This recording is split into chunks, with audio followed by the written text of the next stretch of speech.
Hello नमस्कार दोस्तों, मैं नितिन वालिया। कैसे हो आप लोग सभी। सीटेट जनवरी 2024 जिस घड़ी का हमें इंतज़ार था वो घड़ी आ गई है।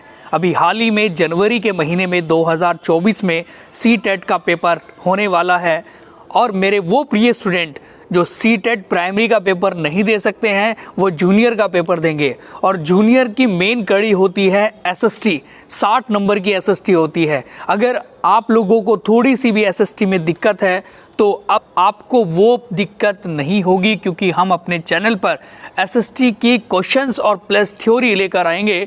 और ये आज की हमारी डेमो क्लास है जिसके अंदर हम क्वेश्चन डिस्कस करेंगे, प्रीवियस ईयर संभावित प्रश्न जो होंगे हमारे सीटेट के पेपर के।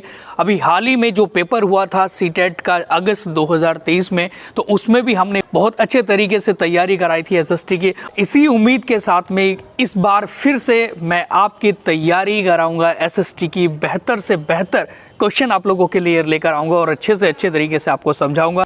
तो आज की हम लोग शुरुआत करते हैं। सबसे पहले हम लोग बात करें अपने पहले क्वेश्चन की, तो वो है कि सामाजिक विज्ञान की कक्षा में अवधारणा को स्पष्ट करते समय, कॉन्सेप्ट को क्लियर करते समय जब एक शिक्षक व्यक्तिगत अनुभव का प्रयोग करता है तो वह क्या करना चाहता है।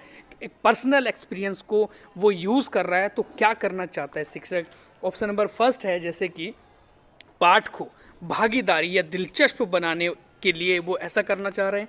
या ऑप्शन नंबर सेकंड है कि शिक्षार्थियों की ऊर्जा का सरलीकरण करने के लिए। क्या ऑप्शन नंबर थर्ड है कि स्थानीय जो वास्तविकता होती है जिसे हम लोग कहते हैं लोकल रियलिटी को वो वैश्विक संदर्भों में या ग्लोबल कॉन्टेक्स्ट में के साथ जोड़ने की योग्यता को बढ़ावा देना चाहता है। ये ऑप्शन नंबर फोर्थ है कि शिक्षार्थियों में भविष्य या भाषिक जिसे कहते हैं भाषिक और सांस्कृतिक विविधता का ध्यान करना चाहता है। देखो, पर्सनल एक्सपीरियंस को वो जोड़ रहा है, किसी व्यक्ति के बारे में बता रहा है, उनके पर्सनल एक्सपीरियंस को शेयर कर रहा है बच्चों के सामने एक कंसेप्ट को समझाने के लिए। जैसे हम लोग किसी का एग्जांपल दे देते हैं बड़े स्तर पर, जब हम लोग किसी क्लास के अंदर किसी चीज़ को पढ़ा रहे हैं तो वहाँ पर स्थानीय जो चीज़ें हैं हमारी वास्तविकता है उसको एक वैश्विक संदर्भ में जोड़ा जा रहा है। तो यहाँ पर ऑप्शन नंबर थर्ड इसका बिल्कुल सही हो जाएगा। Option number third is the right answer है। नंबर नेक्स्ट हम लोग बात करें क्वेश्चन की, तो वो है कि 1873 में महाराष्ट्र में स्थापित सत्यशोधक समाज का उद्देश्य क्या था। देखो, ज्योतिबा फूले के द्वारा इसकी स्थापना की गई थी महाराष्ट्र के अंदर, और बहुत अच्छे समाज सुधारक रहे हैं ज्योतिबा फूले। और सावित्री बाई फूले जो उनकी वाइफ रही है, ठीक है, वो भारत की पहली महिला शिक्षिका भी कही जाती है। तो उनके द्वारा ना एक ऐसे प्रयास किए गए, क्योंकि उस समय निम्न जाति पर बहुत ज़्यादा अत्याचार किया जाता था, पढ़ाई से वंचित किया जाता था उनको। तो इसीलिए ज्योतिबा फूले के द्वारा एक यहाँ पर कुछ कार्य किए गए थे, सत्यशोधक समाज की स्थापना भी की गई थी। तो उसका एक जो मेन उद्देश्य पूछा गया है वो क्या है। क्या ऑप्शन नंबर फर्स्ट है ब्राह्मणवादी का विरोध करना, या ऑप्शन नंबर सेकंड है कि निम्न जातियों को शिक्षित करके उनका उत्थान करना, या option number A and B दोनों हैं, या इनमें से कोई नहीं है। तो इसका सही आंसर हो जाएगा option number C, third is the right है।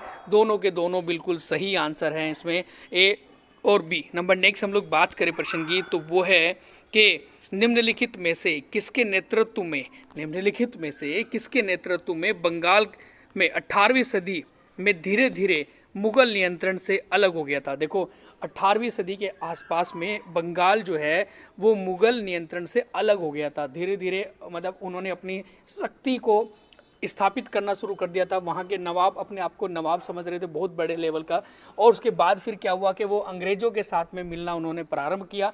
तो क्या वो निज़ाम उल मुल्क असफ जहाँ के नेतृत्व में, क्या ऑप्शन नंबर सेकेंड है कि अली वर्दी खां के नेतृत्व में, या ऑप्शन नंबर फोर्थ है नादिर शाह के नेतृत्व में, या ऑप्शन नंबर फोर्थ है कि मुर्शिद कुली खां।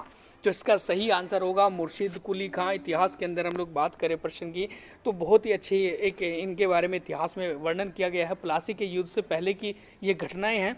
जब मुर्शिद कुली खां आता है तो मुर्शिद कुली खां के टाइम पर ये ऐसा हुआ था कि मुगल नियंत्रण से अलग हो गया था।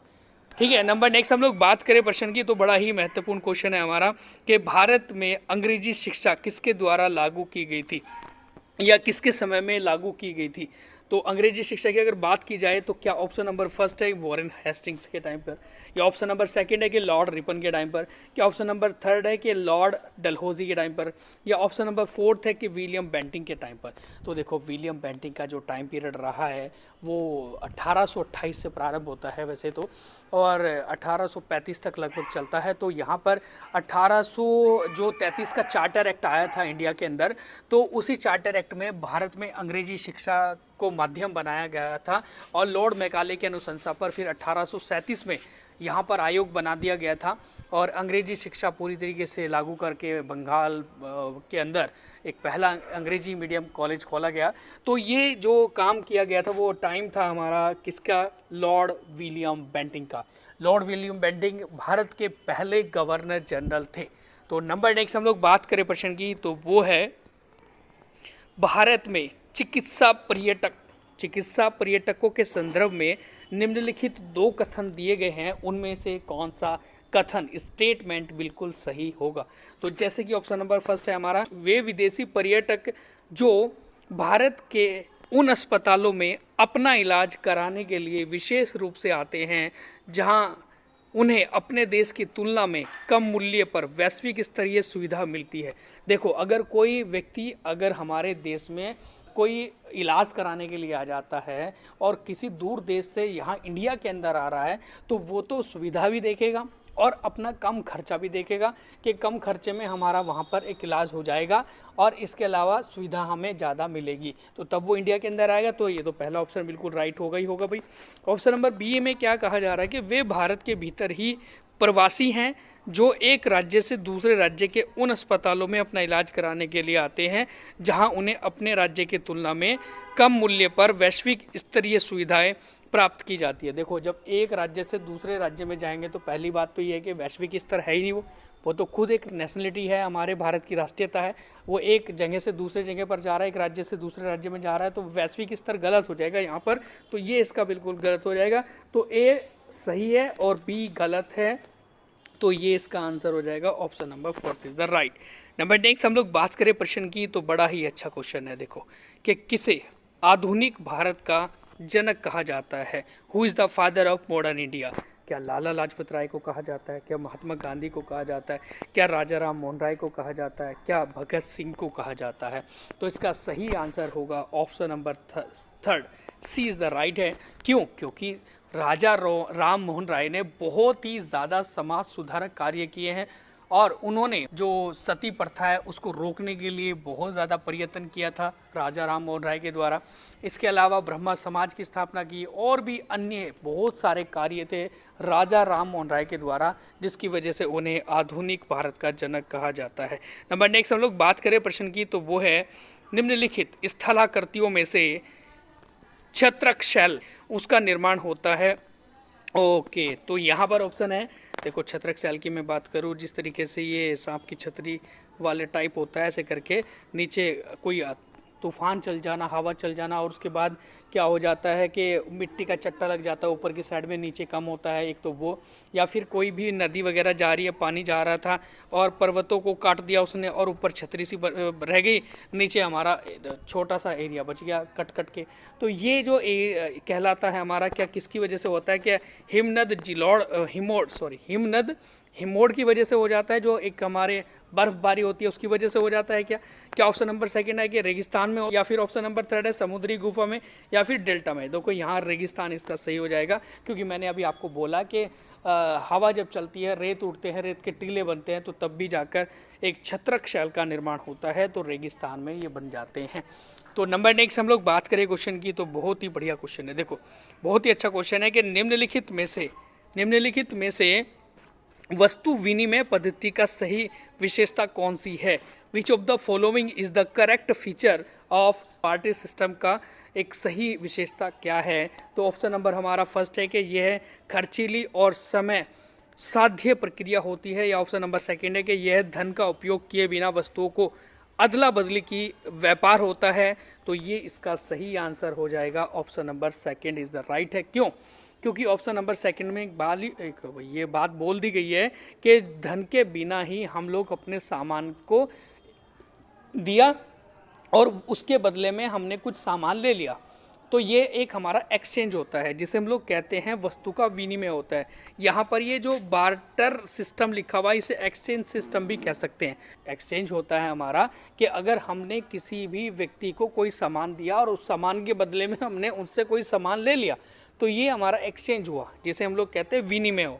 तो नंबर नेक्स्ट हम लोग बात करें प्रश्न की, तो बहुत ही अच्छा क्वेश्चन है कि एलोरा की गुफा, एलोरा की गुफा जो है उसमें 15 का, एलोरा की गुफा कई सारी है, जैसे उसमें 17वां गुफी है, 16 गुफा है, 15 है, 14 है, 12 है, 11 है। तो जो एलोरा की गुफा है हमारी महाराष्ट्र के अंदर, तो एलोरा की गुफा 15 का, 15वें नंबर का जो भित्ति चित्र है, जो उसके अंदर बने हुए चित्र है, तो जिसमें विष्णु जी को नरसिंह अर्थात पुरुष सिंह को रूप में दिखलाया गया है, मतलब विष्णु जी को किसके रूप में दिखलाया गया है? नरसिंह के अर्थात पुरुष सिंह के रूप में दिखलाया गया है। तो किस काल की ये कृति है या किस काल की ये आर्ट है जो बनाई गई है? तो वो किसके शासन काल की है? क्या चालुक्य काल की है, क्या गुर्जर प्रतिहार की है, क्या गुप्त काल की है, या राष्ट्रकूट काल की है? तो इसका सही आंसर हो जाएगा option number 4 is the right है, राष्ट्रकूट काल की। राष्ट्रकूट वंश हुआ करते थे जिसके संस्थापक थे दंती दुर्ग। बड़ा ही महत्वपूर्ण प्रश्न है। तो नंबर नेक्स्ट हम लोग बात करें क्वेश्चन की, तो वो है गढ़ कंटका के गोंड राज्य के संबंध में निम्नलिखित कथनों में से कौन सा सही होगा? देखो, गोंड राज्य हुआ करता था, जो गढ़ कंटका के गोंड राज्य थे उनके संबंध में सही कथन पूछा गया, कौन से कथन में से सही है? तो ऑप्शन नंबर हम लोग फर्स्ट देखें कि 1565 में मुगल सेनाओं ने गढ़ कंटका पर हमला किया और उन्हें रानी दुर्गावती द्वारा हार का मुंह देखना पड़ा। क्या ऑप्शन नंबर सेकंड है कि यह राज्य केवल नगरों से बना हुआ था? क्या ऑप्शन नंबर थर्ड है कि यह कमजोर बुंदेलों और मराठों के खिलाफ अधिक शक्तिशाली बना था? या ऑप्शन नंबर फोर्थ है कि यह समृद्ध राज्य था जिसमें इसने जंगली हाथियों को पकड़कर उनको दूसरे राज्यों में निर्वात करके धन कमाया था? जी हाँ, ये बिल्कुल सही आंसर हो जाएगा। ऑप्शन नंबर फोर्थ बिल्कुल राइट है। क्यों फोर्थ राइट है? क्योंकि इसके बारे में जो एक कहा जाता है गोंड राज्य के बारे में कि यह एक समृद्ध राज्य हुआ करता था, एक बड़ा राज्य हुआ करता था। इसने इस वाले साम्राज्य ने क्या किया था कि जंगली हाथियों को ये पकड़ते थे, संरक्षित करते थे उनको, और उनके बाद फिर क्या करते थे, उनको किसी को निर्यात कर देते थे, किसी को सेल कर देते थे और उसके बदले में वो पैसा कमाते थे। तो ये था इसका सही आंसर। नंबर नेक्स्ट हम लोग बात करें प्रश्न की, तो वो है कि भारत में पंचायती राज प्रणाली के संबंध में, पंचायती राज प्रणाली के संबंध में निम्नलिखित कथनों में से कौन सा सही है? कौन सा स्टेटमेंट बिल्कुल इसमें सही है? तो वो हमें छांटना है। तो ग्राम पंचायत की अवधि 4 वर्ष की होती है, क्या ये सही है? तो गलत हो जाएगा भाई। ऑप्शन नंबर सेकंड है कि संवैधानिक दिशा निर्देशों के अंतर्गत देश के प्रत्येक राज्य में पंचायतों के संबंध में अपने कानून होते हैं, तो क्या ये सही है? ऑप्शन नंबर थर्ड है कि ग्राम सभा के सचिव का चुनाव उनके सदस्यों के द्वारा किया जाता है। क्या ऑप्शन नंबर फोर्थ है कि जिला परिषद पंचायती राज प्रणाली का द्वितीय स्तर होता है? तो देखो भाई, यहाँ पर फोर्थ भी गलत है, थर्ड भी गलत है और पहला भी गलत है। ठीक है, तो यहाँ जो सही आंसर हो जाएगा option number second is the right है। सेकंड क्यों बिल्कुल राइट है? क्योंकि संवैधानिक जो कॉन्स्टिट्यूशनल एक इंस्ट्रक्शन होते हैं, दिशा निर्देश होते हैं, उनके अंतर्गत रहकर देश के प्रत्येक राज्य में पंचायतों के संबंध में अपने कानून होते हैं, क्योंकि राज्य अपने तरीके से एक कार्य करता है, कानूनी प्रक्रिया जो भी हमारी हो जाती है पंचायती राज के अंदर। तो ये इसका सही आंसर होगा। नंबर नेक्स्ट हम लोग बात करें क्वेश्चन की, तो वो है कि विनय पिटक एक ग्रंथ है। विनय पिटक क्या है? एक ग्रंथ है जो अभिलेखित करता है या जो रिकॉर्ड्स करता है किसको?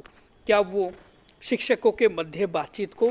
क्या ऑप्शन नंबर सेकंड है बौद्धों के नियम को? क्या ऑप्शन नंबर थर्ड है जैन धर्म की शिक्षाओं को? या ऑप्शन नंबर फोर्थ है कि वैदिक कर्मकांड को? तो इसका सही आंसर होगा, ये होगा हमारा सेकंड नंबर पे इज़ द राइट है बिल्कुल। क्योंकि रूल्स ऑफ बुद्धिस्ट, तो जो भी बुद्धिस्ट के रूल होते हैं, जो नियम होते हैं, उनको ये अभिलिखित करता है। और बौद्ध धर्म में 3 पिटक हुए हैं जिन्हें 3 टोकरी के नाम से भी जाना जाता है, जैसे सुत पिटक, विनय पिटक और अभिधम्भ पिटक। तो ये 3 हैं। तो इसका सही आंसर था यहाँ पर बौद्ध धर्म से संबंधित है। नंबर नेक्स्ट हम लोग बात करें प्रश्न की, तो वो है कि भूपर्पटी, जो हमारा क्रस्ट होता है ना पृथ्वी का, ये जो ऊपर वाला हिस्सा होता है क्रस्ट, ये ठीक है। तो ये भूपर्पटी में वह स्थान जहाँ भूकंपीय तरंगे आरंभ होती है उसे क्या कहा जाता है, जहाँ से आरंभ होती है। तो क्या केंद्र कहा जाता है, क्या उद्गम या ओरिजिन सेंटर कहा जाता है, या मूल, जैसे मूल, जहाँ से हम लोग कहते हैं ना कि मूल केंद्र जिसे कहते हैं, तो ये मूल केंद्र भी कह सकते हैं सेकंड वाले को। ऑप्शन नंबर फोर्थ है हमारा यहाँ पर, देखो ये थर्ड है यहाँ, तो थर्ड है क्रेटर और फोर्थ है हमारा अभिकेंद्र। अभिकेंद्र होता है एपिसेंटर। देखो मैं अगर बात करूँ, ये एक हमारी पृथ्वी का स्ट्रक्चर है कुछ ग्लोब का, इस प्रकार से यहाँ पर दिखाता हूँ ऐसे करके, है ना। तो जहाँ से अगर मैंने कहा कि यहाँ से अगर पृथ्वी किसी भी केंद्र से जिस समय भूकंप स्टार्ट होता है उसे उद्गम केंद्र कहते हैं हम लोग, ओरिजिन सेंटर कहते हैं। तो यहाँ इस क्वेश्चन का आंसर तो ये हो जाएगा। और जहाँ पहली बार महसूस होता है ना भूकंप, किसी भी जगह पर जब किसी सतह पर पहली बार फील होता है भूकंप की तरंगे, तो वो हमारा कहलाता है एपिसेंटर। क्या कहलाता है? एपिसेंटर, ठीक है। और ये क्रेटर क्या होता है? जब ज्वालामुखी निकलती है और वो मुख बनाती है ना, जहाँ से वो मुख, जिस मुख से निकलती है ज्वालामुखी, उसे क्रेटर कहते हैं। तो ये इसका सही आंसर होगा, option number second is the right है इस क्वेश्चन का। और इसके अलावा एक बात और मैं आपको बोलूं कि भूकंपीय तरंगों को मापने के लिए हम लोग किस ग्राफ का प्रयोग करते हैं? तो सिस्मोग्राफ का। और भूकंपीय तरंगें किस पे मापी जाती है? रिक्टर स्केल पे मापी जाती है। भूकंपीय तरंगें वैसे 3 प्रकार की होती हैं, तो ये भी आपको पता होना चाहिए। तो नंबर नेक्स्ट हम लोग बात करें प्रश्न की, बहुत ही अच्छा क्वेश्चन है, वो है कि कक्षा कक्ष में विद्यार्थियों को खुली पुस्तक अभ्यास करवाने के उचित कारण चुनिएगा। देखो कक्षा के अंदर हम लोग क्या करते हैं, तो स्टूडेंट्स को ओपन बुक एक्सरसाइज कराई जाती है क्लास के अंदर। तो वो उसका क्या मेन उद्देश्य है, क्या मेन इसका पर्पज़ है? तो इसका सही आंसर हम लोग चुनेंगे तो पहला ऑप्शन है कि पाठ को विस्तृत रूप से याद कराना। क्या इसका ये कार्य सही है? ऑप्शन नंबर सेकंड है कि पाठ को किसी विशिष्ट प्रश्नों के संदर्भ में पढ़ाना। या ऑप्शन नंबर थर्ड है कि बिना तैयारी के विद्यार्थियों का मूल्यांकन करना। या ऑप्शन नंबर फोर्थ है कि पाठ्य भाषा के प्रयोगों को प्रोत्साहित करना। तो इसका सही आंसर हो जाएगा option number second is the right है, क्योंकि सेकंड वाले ऑप्शन में एक वाली बात बोली गई है कि पाठ को किसी विशिष्ट प्रश्नों के संदर्भ में पढ़ाना। कोई जो विशिष्ट पर्सन है, जो स्पेशल कोई क्वेश्चंस हैं जो हमारे एग्जाम के लिए ज़रूरी हैं या किसी हमारे टेस्ट के लिए ज़रूरी है, उसके पर्पज़ से उस पाठ को पढ़ाना, ये हमारा कहलाता है खुली पुस्तक अभ्यास। तो नंबर नेक्स्ट हम लोग बात करें क्वेश्चन की, तो वो है कि चोल मंदिर के विषय में, किसके? चोल मंदिर, जो हमारे चोला टेम्पल्स थे, चोला टेम्पल्स के विषय में निम्नलिखित कथनों में से कौन सा सही है, कौन सा इसमें स्टेटमेंट करेक्ट है?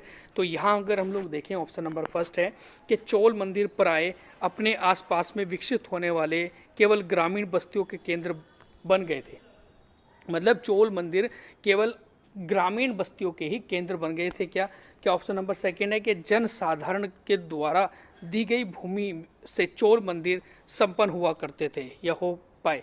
नंबर थर्ड है कि चोल मंदिर सामाजिक, आर्थिक और सांस्कृतिक जीवन का एक महत्व दर्शाते थे।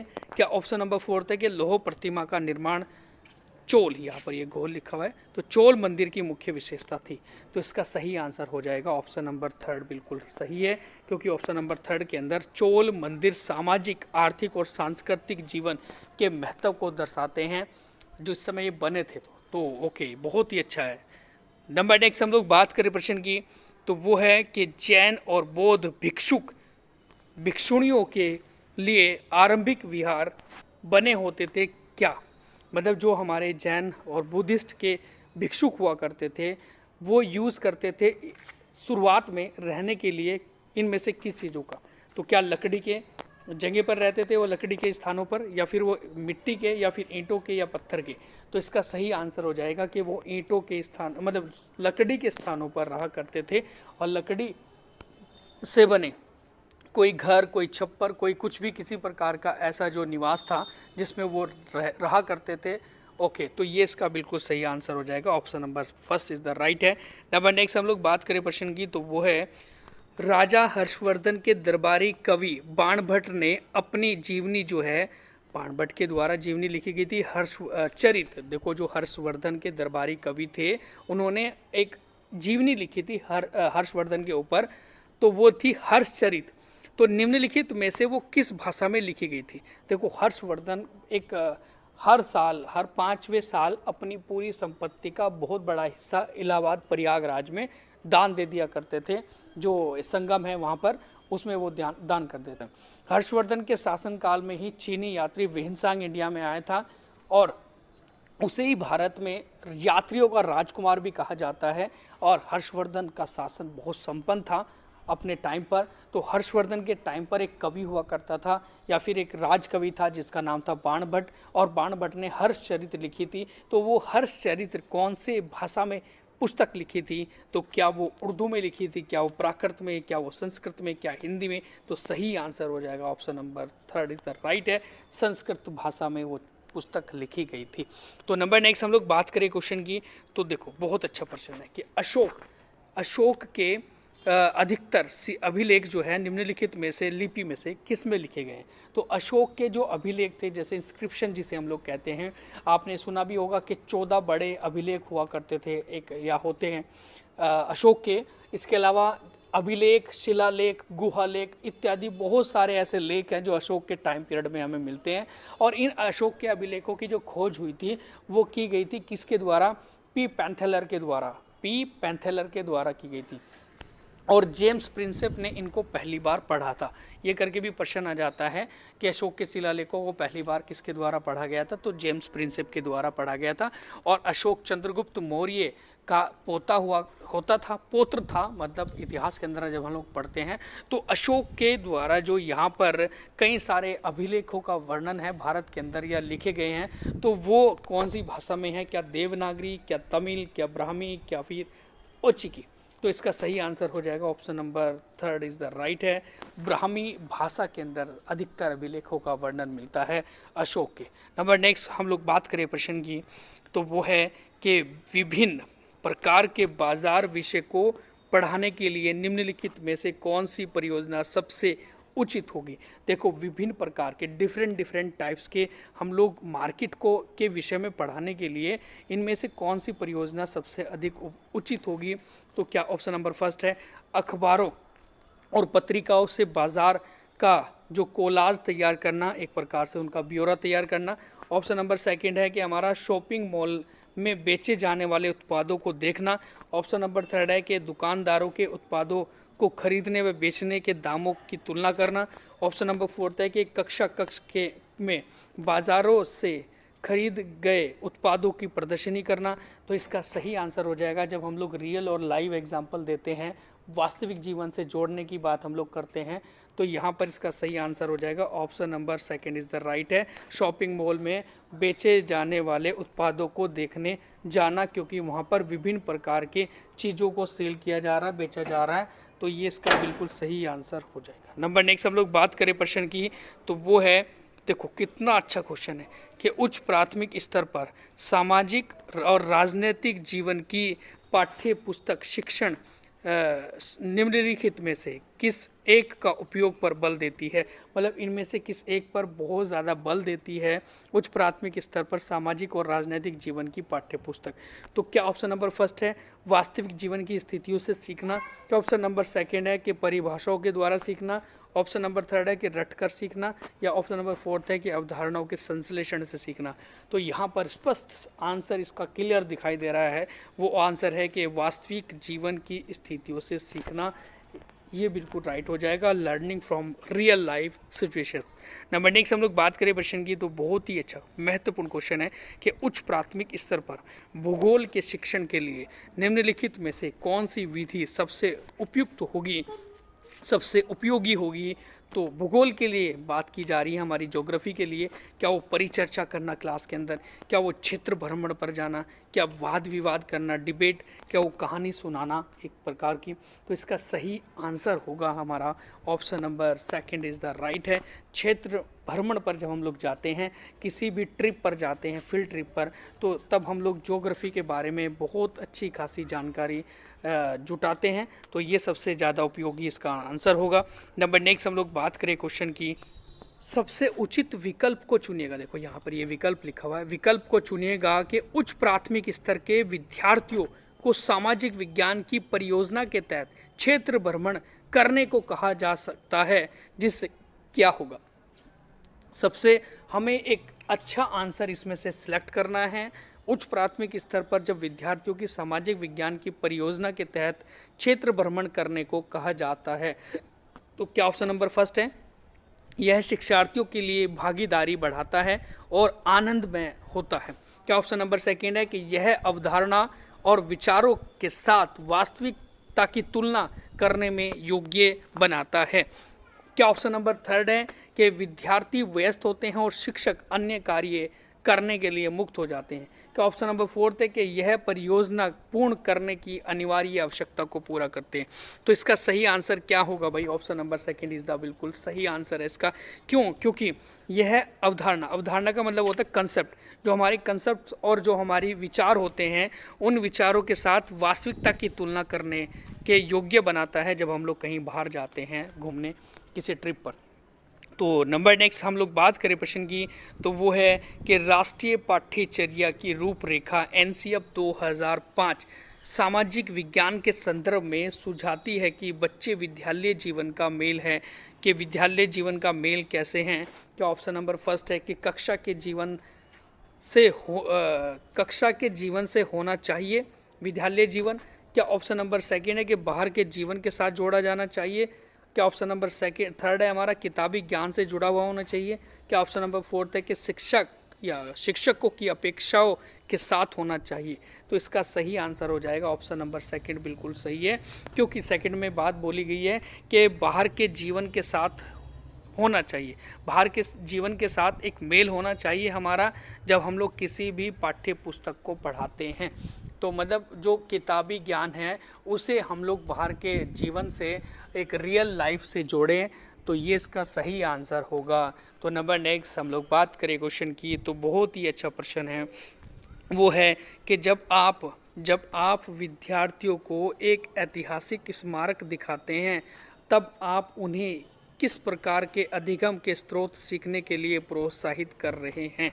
तो जब आप विद्यार्थियों को यह एक ऐतिहासिक स्मारक दिखाते हैं तब आप उन्हें किस प्रकार के अधिगम के स्रोत सिखाने के लिए प्रोत्साहित कर रहे हैं, इनकरेज कर रहे हैं। तो क्या ऑप्शन नंबर फर्स्ट है प्राथमिक स्रोत, क्या पाठ्य स्रोत, क्या लेखन चित्रकला संसाधन, क्या फिर वह है हमारा पारंपरिक लोक संसाधन। तो इसका सही आंसर हो जाएगा option number first is the right है प्राइमरी सोर्सेज। देखो जब भी हम लोग किसी एक रियल सामने बैठकर एक रियल तरीके से उससे बातचीत कर रहे हैं या फिर किसी चित्र को देख रहे हैं तो वो एक हमारे सीखने का प्राइमरी सोर्सेज होता है। तो नंबर नेक्स्ट हम लोग बात करें प्रश्न की, तो बहुत ही अच्छा क्वेश्चन है कि पोर्टफोलियो सतत और व्यापक मूल्यांकन का एक महत्वपूर्ण माध्यम होता है। पोर्टफोलियो सतत और मतलब जिसे हम लोग कहते हैं कॉन्टिन्यूसली एंड कॉम्प्रिहेंसिव इवैल्यूएशन का एक महत्वपूर्ण माध्यम होता है क्योंकि यह क्रियान्वित करना सरल होता है। या ऑप्शन नंबर सेकंड है कि न्यूनतम सूचना प्रदान करना। या ऑप्शन नंबर थर्ड है कि शिक्षार्थियों में कौशल के विकास को इंगित करना। क्या ऑप्शन नंबर फोर्थ है हमारा अनिवार्यता, ठीक है ना। तो इसका सही आंसर हो जाएगा ऑप्शन नंबर थर्ड, बिल्कुल सही है, क्योंकि इसमें बात बोली गई है कि शिक्षार्थियों में कौशल के विकास को इंगित करना, उसके जो कौशल विकास हुए हमारे, तो कौशल स्किल या डेवलपमेंट स्किल जो है उसको इंगित करना, इंडिकेट करना। तो ये इसका सही आंसर हो जाएगा। नंबर नेक्स्ट हम लोग बात करें प्रश्न की, तो वो है हमारा बहुत अच्छा क्वेश्चन है, तो वो है कि उच्च प्राथमिक स्तर के सामाजिक विज्ञान की कक्षा में लैंगिक भूमिका पर विद्यार्थियों की बातचीत को प्रोत्साहित करने के लिए सबसे उत्तम विधि निम्नलिखित में से कौन सी होगी। देखो उच्च प्राथमिक स्तर के सामाजिक विज्ञान की कक्षा में जब हम लोग लैंगिक भूमिका पर विद्यार्थियों से बातचीत कर रहे हैं तो और उनको प्रोत्साहित कर रहे हैं तो सबसे उत्तम विधि कौन सी होगी। तो क्या ऑप्शन नंबर फर्स्ट है कि अनुभवों पर निर्देशित चर्चा। या ऑप्शन नंबर सेकंड है कि विशेषज्ञ द्वारा व्याख्यान। क्या ऑप्शन नंबर थर्ड है प्रदर्शनी में जाना। या ऑप्शन नंबर फोर्थ है विद्यार्थियों के द्वारा इंटरनेट से ढूंढना। तो इसके सही आंसर हो जाएगा option number first is the right है, बिल्कुल सही आंसर हो जाएगा, क्योंकि गाइडर डिस्कशन ऑन एक्सपीरियंसेस। देखो जब हम लोग किसी अनुभव पर एक निर्देशित चर्चा करते हैं तो तब हम लोग लैंगिक भूमिका हम लोग जो डिस्कस कर सकते हैं लैंगिक भूमिका पर, तो वो बेहतर हमारा रिजल्ट निकल कर आएगा, क्यों? क्योंकि उससे हमें एक्सपीरियंस से पता लगेगा, दूसरों के अनुभव से पता लगेगा जो लैंगिंग होता है ना।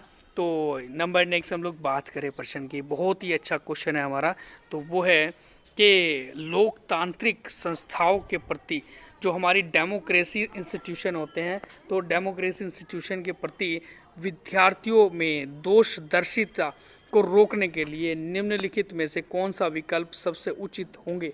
तो स्टेटमेंट दिया गया है ऑप्शन नंबर फर्स्ट में कि आदर्श पर कार्य प्रणाली एवं सिद्धांतों पर बल देना। ऑप्शन नंबर सेकेंड है कि संस्थाओं के बदलाव में असंभावनाओं को इंगित करना। ऑप्शन नंबर सी है हमारा कि सामाजिक विषमताओं की अपरिहार्यता पर बल देना।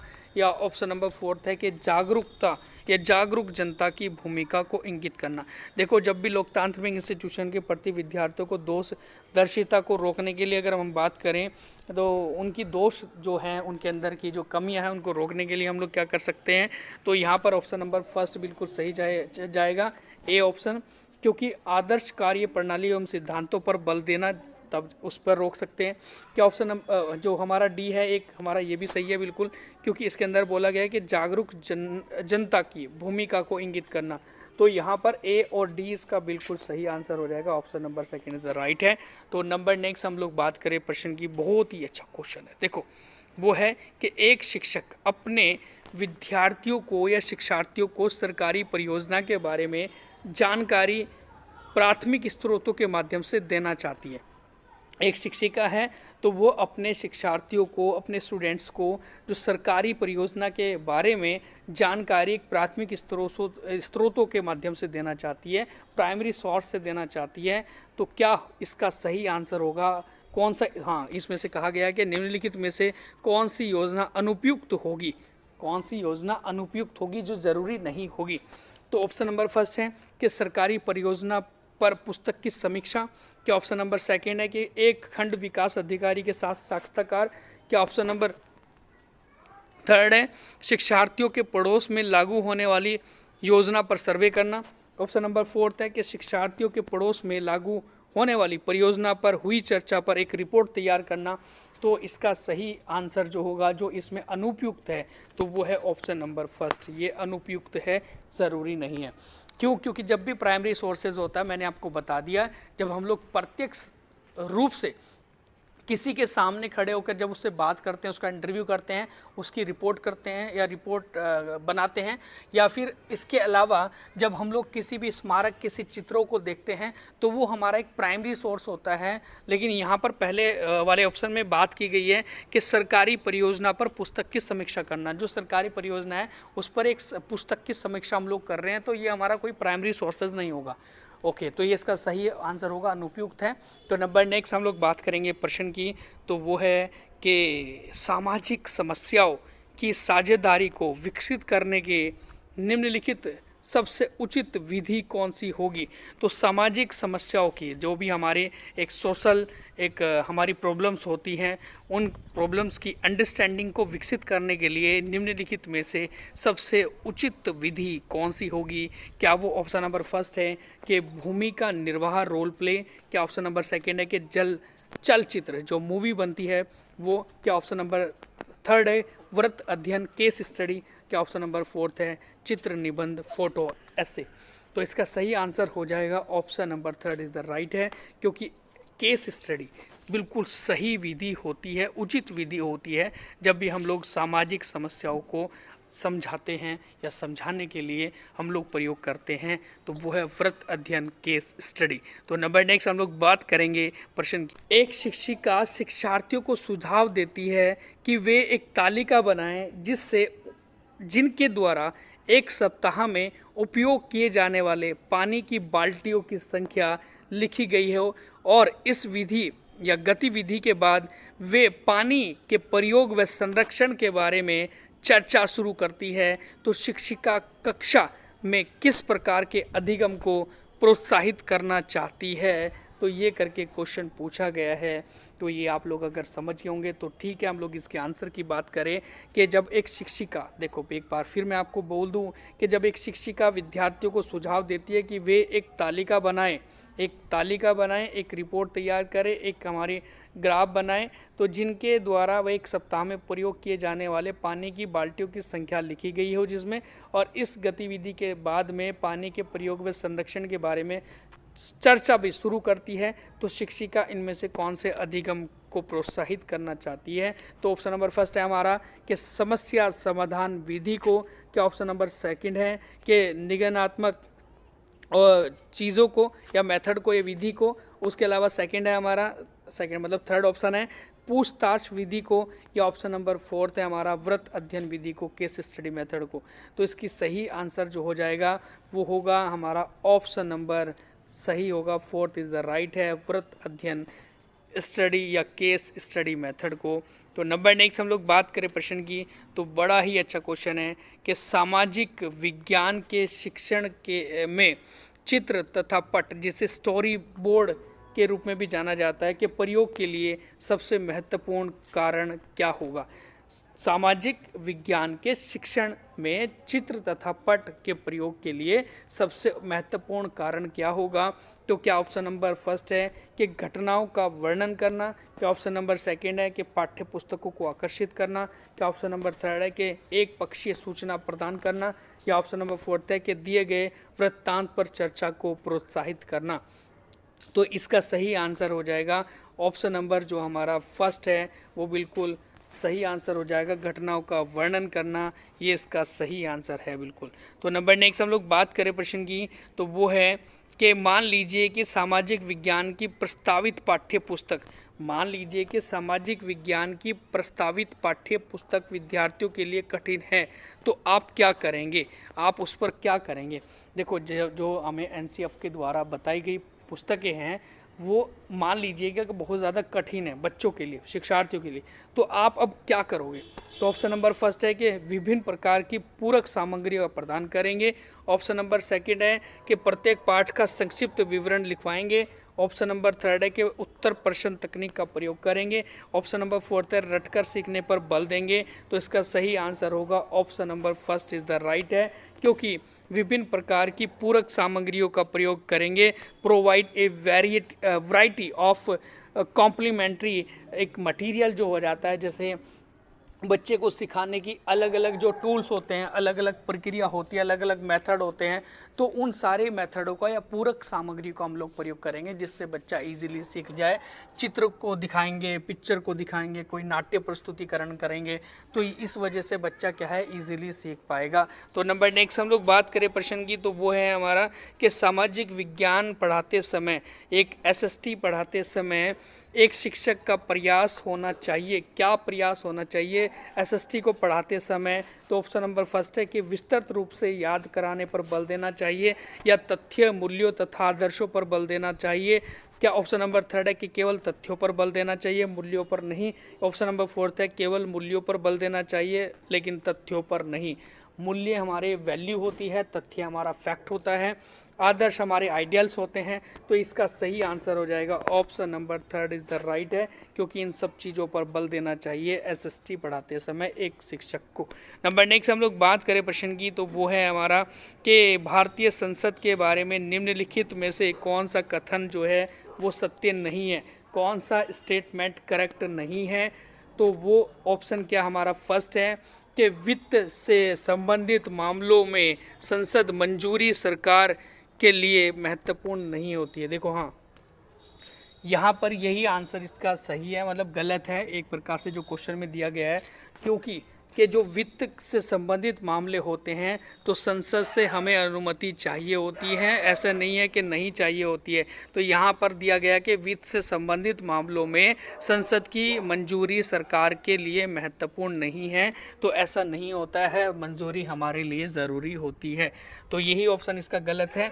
ओके, नंबर नेक्स्ट हम लोग बात करें प्रश्न की, तो बड़ा ही अच्छा क्वेश्चन है हमारा कि वो है संवैधानिक उपचारों का अधिकार, राइट टू कॉन्स्टिट्यूशनल रेमेडीज के अंतर्गत कौन सा कथन आएगा? देखो इसमें बहुत सारे कथन दिए गए हैं चारों के चारों, तो इसमें से हम लोग अगर देखें तो वो इसका सही आंसर होगा option number third is the right है।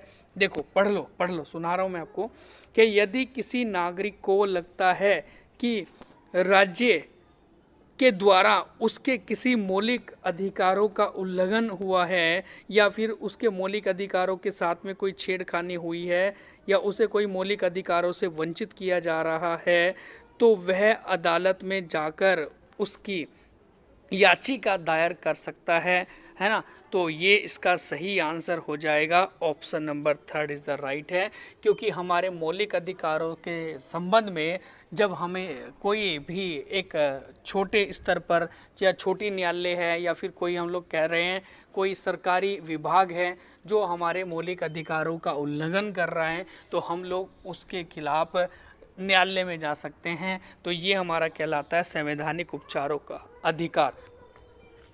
नंबर नेक्स्ट हम लोग बात करें क्वेश्चन की, तो निम्नलिखित में से कौन सा एक दीवानी सिविल कानून के दायरे में नहीं आता है? तो क्या ऑप्शन नंबर फर्स्ट है कि जमीन को बेचने से संबंधित विवाद? क्या ऑप्शन नंबर सेकंड है दहेज के लिए महिला को परेशान करना? क्या ऑप्शन नंबर थर्ड है तलाक का केस फाइल करना? क्या ऑप्शन नंबर फोर्थ है बच्चों को रखने का वादा करना? तो इसमें से कौन सा नहीं आएगा? तो वो है हमारा ऑप्शन नंबर सेकंड, दहेज के लिए महिला को परेशान करना। तो ये हमारा फौजदारी में आता है, फौजदारी मामले में आता है या फिर पुलिस केस में आता है। तो इसका सही आंसर हो जाएगा, ऑप्शन नंबर सेकंड हमारा राइट है। तो नंबर नेक्स्ट हम लोग बात करें, वो है क्वेश्चन के निम्नलिखित में से कौन सा एक ग्राम पंचायत का कार्य नहीं है? विलेज पंचायत फंक्शन नहीं है। तो क्या ऑप्शन नंबर फर्स्ट है कि गांव के लोगों को रोजगार देने संबंधी सरकारी योजनाओं को लागू करना? क्या ऑप्शन नंबर सेकंड है कि गांव की बुनियादी सुविधाओं का निर्माण और रख रखाव करना? क्या ऑप्शन नंबर थर्ड है कि स्थानीय कर लगाना और इकट्ठा करना? क्या ऑप्शन नंबर फोर्थ है कि ग्राम पंचायत अपने पंचायत सचिव को चुनती है? देखो सचिव तो सरकारी होता है, सेक्रेटरी तो सरकारी जो व्यक्ति है उसको चुनने का तो कोई अधिकार ही नहीं होता ग्राम पंचायत को। तो इसलिए ग्राम पंचायत का कार्य कौन सा नहीं है? तो वो फोर्थ नहीं है, नहीं तो सारे के सारे ग्राम पंचायत के कार्य हैं गांव के लोगों को रोजगार देना संबंधित भी, गांव को बुनियादी सुविधाओं का प्रदान करना और स्थानीय कर लगाना। जो भी मेले वगैरह लग जाते हैं गांव में वो टैक्स लगता है उनके ऊपर वगैरह, तो ये सारे कार्य ग्राम पंचायत के होते हैं। नंबर नेक्स्ट हम लोग बात करें क्वेश्चन की, तो देखो बहुत ही अच्छा प्रश्न है।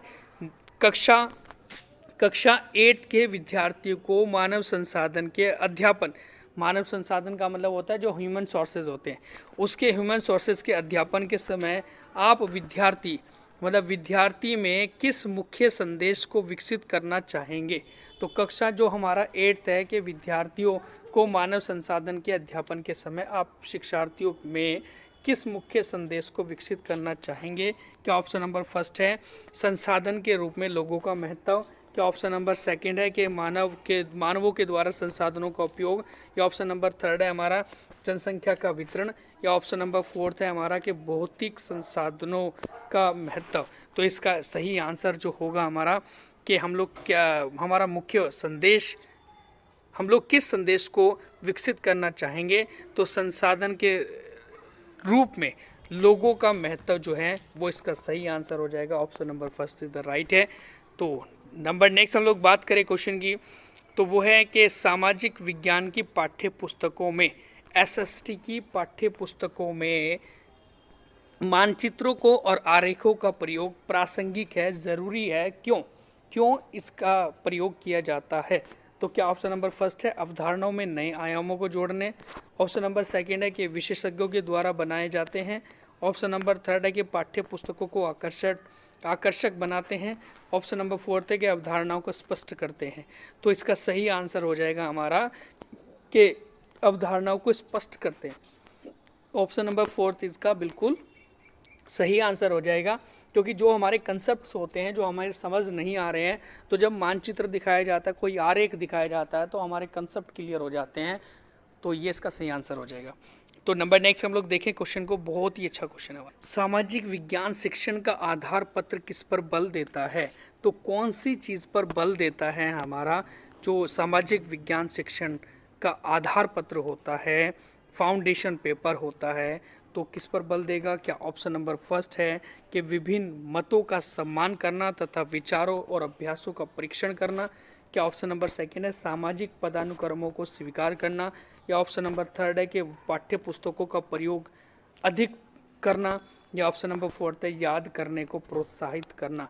तो इसका सही आंसर हो जाएगा ऑप्शन नंबर फर्स्ट, बिल्कुल राइट है, क्योंकि ऑप्शन नंबर फर्स्ट के अंदर बहुत अच्छी खासी बात बोली गई है कि विभिन्न मतों का सम्मान करना, सभी मतों का सम्मान करना और विचारों तथा अभ्यासों का परीक्षण करना, अपने विचारों और अभ्यासों का परीक्षण करना, टेस्ट करना। तो ये इसका सही आंसर हो जाएगा, जो सामाजिक विज्ञान सेक्शन का आधार पत्र होता है। तो ये थे आज के हमारे टॉप इम्पोर्टेंट क्वेश्चन जो अलग अलग सालों के प्रश्न पत्र से हमने लिए थे, ये जो आप लोगों के सीटेट के एग्ज़ाम में बहुत ज़्यादा हेल्प करेंगे। तो अगर आपको हमारी वीडियो अच्छी लगी तो प्लीज़ वीडियो को लाइक करें, शेयर करें और चैनल को सब्सक्राइब करें। And thank you so much.